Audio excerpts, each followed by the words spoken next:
Бжья хорорайда, куджмачсы куджшуш бахорорайда, бжья мишешес, шушес гами орайда, типшья унахар караквада кунри орайда, типшья унамиемс зависри орайда, ища симлеми замышес. Зависри орайда, ища сиблеми замышес, зашес гами орайда, шачакиблери фасаш. Шаши осы орайда, зашачаки ахих ахри-хри орайда, и кушафак шемшегаш. Шушес гами орайда, пчадыжи памкума каракага варси усы орайда, сибзы джазыри изгауч шешимсы косы орайда, фарапсы охаракачаш. Шешимсы косы орайда, фарапсы охаракачаш, шипсым ешатлайсы орайда, агу апсави сыкыу кеса шежежейсы орайда, дахави қасшэж, ара қасшэж есі орайда, хачешчесанами есапхдап қымсекусы орайда, уана апахара қапысх дап қымсекусы орайда, уана апахара қапысх ешімсекуатлейсы орайда, уана апахар язғап қуантамсекусы орайда, зыл ишаши қыдасх қуантамсекусы орайда, зыл ишаши қыдасх сибзы джызми орайда, атлышашри рашис сибзы джызхар орайда, рақычыз шейсіз ғашыз разғышыз ейсі орайда, шағыр естейсі раступш разғышыз ейсі орайда, шағыр естейсі раступшсы чәліпшәми орайда, шәсімі шағыр қырамыт шыми ләжімі орайда, тимазы хама қарат шыми ләжіми орайда, зыпты шашық шымы қирах. Атакунахар орайда, рагушезысы мағыбза оғыбза усахар орайда, сибза джазурифамыф.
Cumhuriyet Halk Partisi Ankara İl Başkanı Sayın Necati Yılmaz, Cumhuriyet Halk Partisi Çankaya İlçe Başkanı Sayın Mehmet Perçin, Kafkas Araştırma ve Dayanışma Vakfı Başkanı Sayın Muhittin Yılmaz, Çankaya Belediyesi Başkan Vekili Sayın Selçuk Dereli, Çankaya Belediyesi meclis üyelerimiz, değerli misafirlerimiz, sevgili sanatseverler. Çerkes Sürgünü'nün 150. yılında Savaş, Sürgün, Yaşam adlı serginin açılışına hoş geldiniz.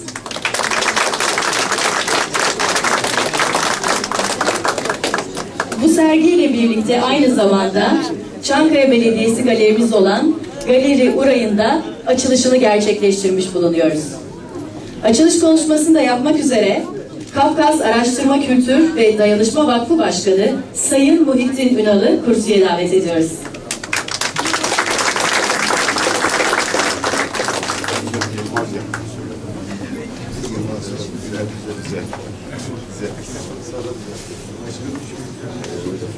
Çankaya'mızın genç başkanı, siyasi, idari hazırım, değerli büyüklerim, Ankara içinden ve Ankara dışından gelen muhterem sanatseverlerimiz ve demokrasilerin olmazsa olmaz, vazgeçilmez emektarları, medya mensupları. Hepiniz hoş geldiniz. Teşrif ettiğiniz için hepinize ayrıca teşekkür ederim.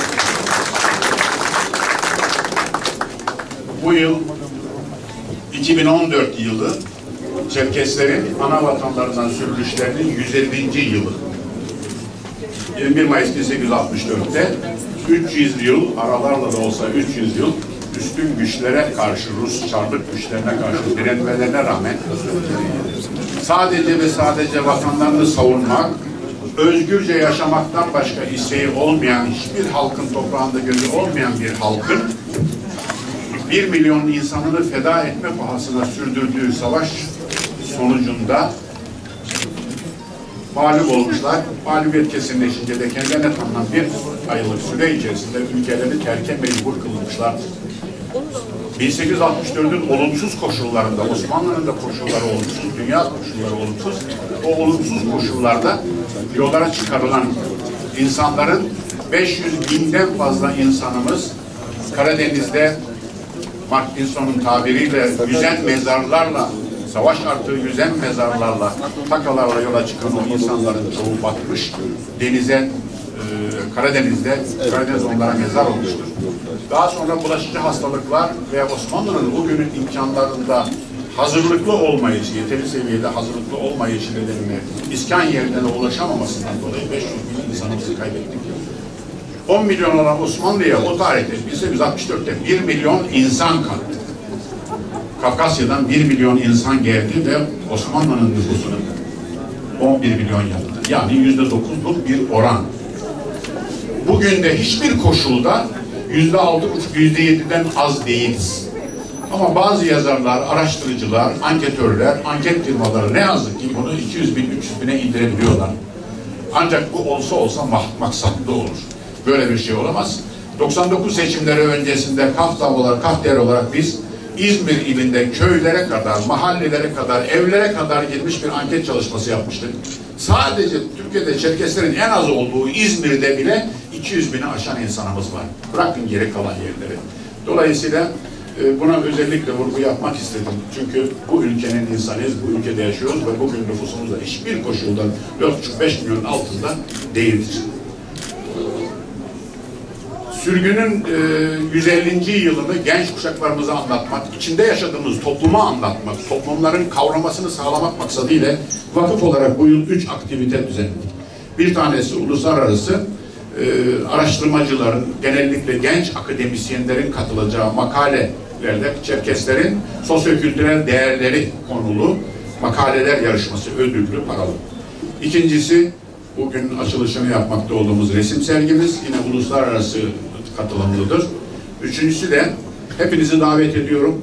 27 Eylül günü sabahtan akşama kadar Milli Kütüphane'de Çerkes Sürgünü'nün 150. yılı münasebetiyle uluslararası bir konferansımız var. Bu konferansın temel özelliği Batı'nın, Doğu'nun ve bütün ülkelerin arşivlerinde var olan Çerkes sürgünüyle ilgili belgelerin konuşturulacağı, belgelerin ortaya konulacağı, tebliğlere dayandırılacağı bir konferanstır. O konferansın ikinci etapını da 17 Ekim'de gerçekleştireceğiz. Dolayısıyla bu 3 etkinlikle vakıf olarak biz üzerimize düşeni yapmak istedik. Bu vesileyle bu kadar insan bir araya gelmişken vakfımız hakkında da birkaç cümle söylemek istiyorum. Kafkas Araştırma Vakfı adı üzerinde araştırma vakfıdır. Bağlı olan bilimsel araştırma merkezimizle beraber 40'tan fazla akademisyenle beraber Türkiye'de üniversitelerde master doktora çalışması, Kafkas tarihi kültürü alanında master doktora çalışması yapan gençlere materyal temin etmek. Elimizde yoksa bile dünyanın dört bir tarafında nerede varsa temin edip onlara yardımcı olmaktır. Gazeteciler, tez yazanlar, araştıranlar, Kafkas tarihi kültürü konusunda çalışma yapacağım, materyal edineceğim diyen herkese kapımız açık. On binlerce materyalimiz, kitabımız onları bekliyor. Bu kadarını söyledikten sonra zamanınızı almak istemiyorum. Yüce Tanrı'dan bir dileğim var. Yüce Tanrım, Çerkes halklarının 1864 ve sonrasında yaşadıkları halk ızdırapları, acıları dünyanın hiçbir halkına yaşatma ne olur. Dünyanın hiçbir halkı o acıları artık yaşamasın. Bugün buraya bir araya gelen bunca sanatsever ve dostlar, Sayın Başkan başta olmak üzere, Kafkasya'dan gelen Maykoplu, Kafkasyalı sanatçıların temsilcisi olan Adigey Cumhuriyeti Ressamlar Birliği Genel Başkanı Ramazan Huaj ile beraber bu serginin organizasyonuna emek veren, katkıda bulunan İbrahim Çetav ve Mahmut Kuban Matbaası sahibi Mahmut Bey dahil emek veren, katkı veren, destek veren herkese vakfım adına, halkım adına teşekkür ediyorum. Hepinize saygılar sunuyorum. Konuşması için biz de Sayın Muhittin Ünal'a teşekkür ediyoruz. Şimdi de konuşmasını yapmak üzere karma sergimizin ressamlarından ve Adıgey Cumhuriyeti Ressamlar Birliği Başkanı Sayın Ramazan Huajevi ve tercümanı için de Sayın İbrahim Çetav'ı davet ediyoruz.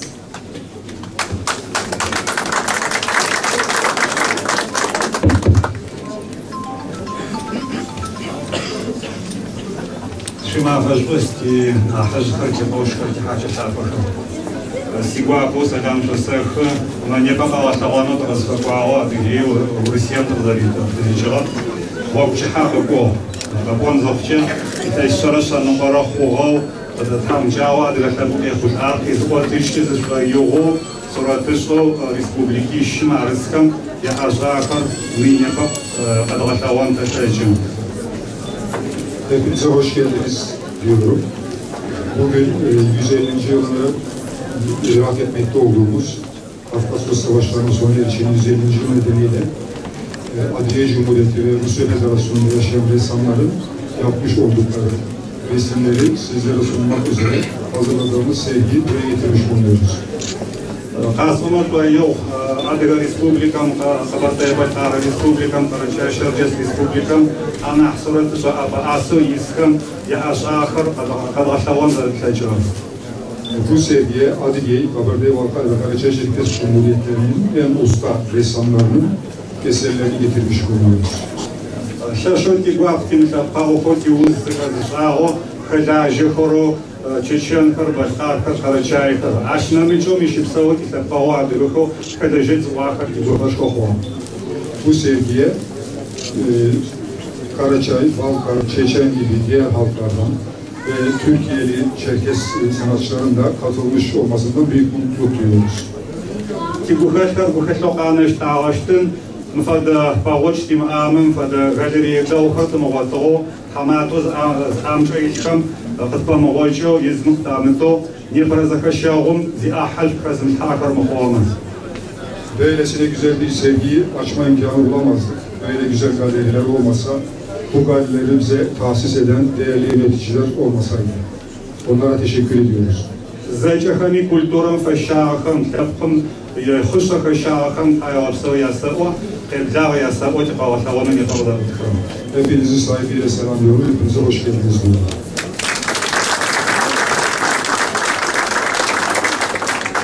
Teşekkür ediyoruz. Ve şimdi konuşmasını yapmak üzere Çankaya Belediye Başkanımız Sayın Alper Taşdemir'i davet ediyoruz.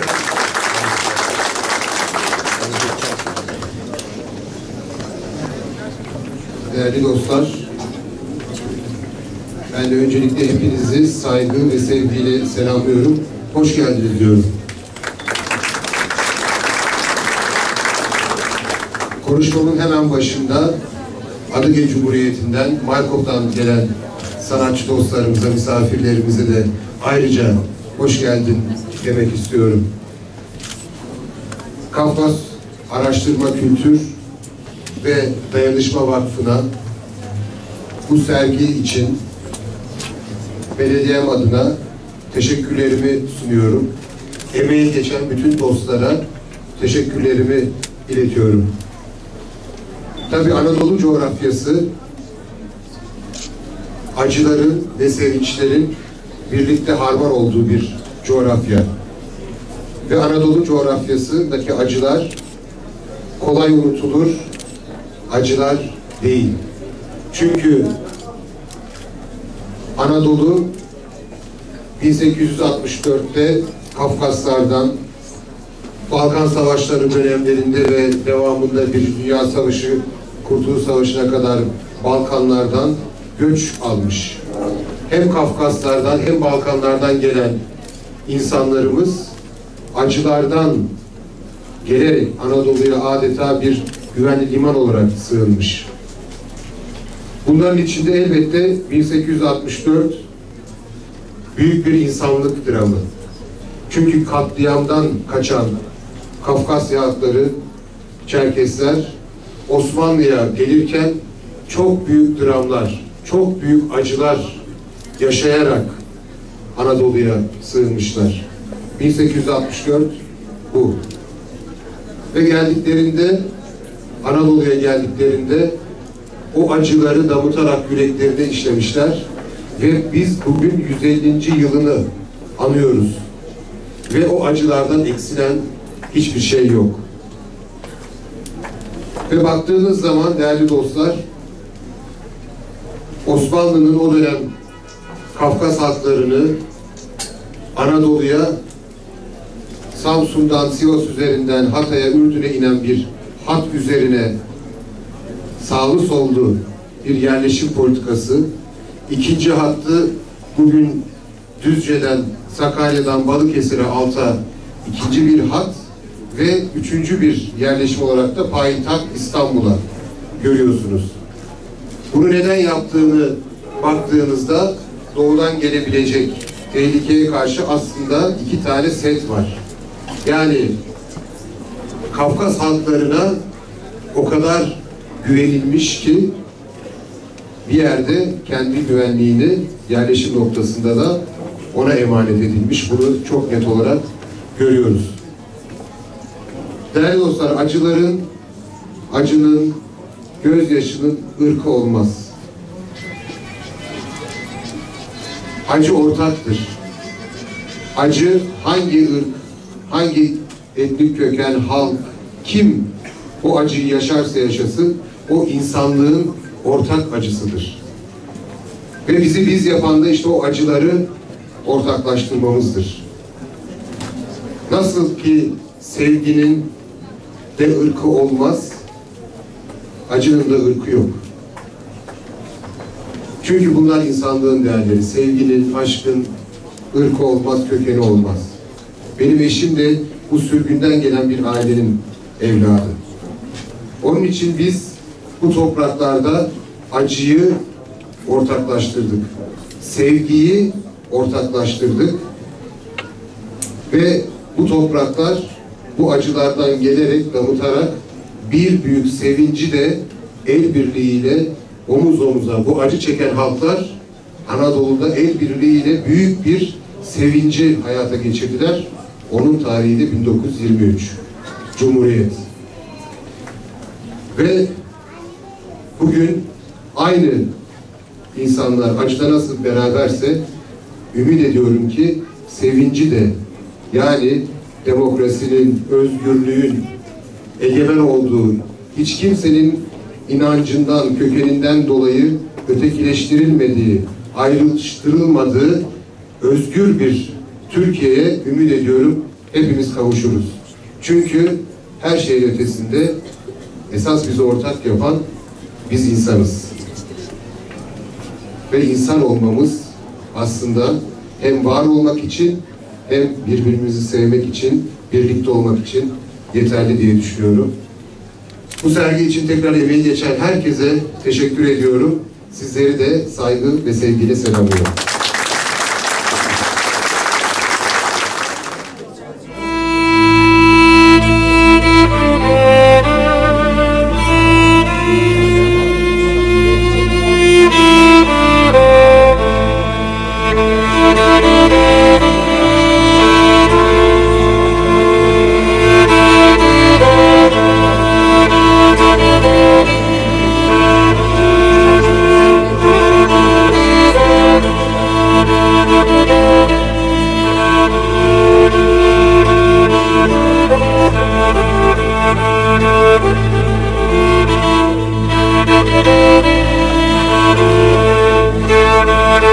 Thank you.